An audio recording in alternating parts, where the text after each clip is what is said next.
السلام عليكم. السلام عليكم. تعالوا بقى نعمل صينية سمك بوري في الفرن بالبطاطس بس قمر.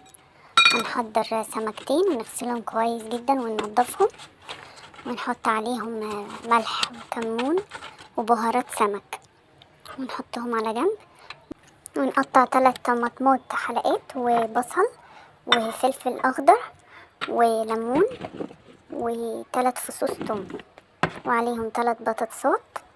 وهاخد قطعة صلصة من الطماطم اللي انا كنت مخزناها في الفريزر، واحط برضو ملح وكمون، وهقلب المكونات دي كلها مع بعض كده، اخليهم يشربوا التتبيلة واقلبهم كده كويس، وهرصهم رصة كده حلوة.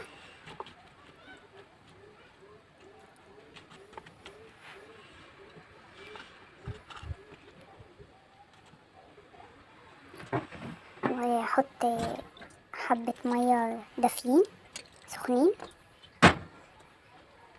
واخر حاجة هرش عليهم زيت، وهدخلهم الفرن، وهتطلع احلى صينية سمك بوري بالبطاطس وبالهنا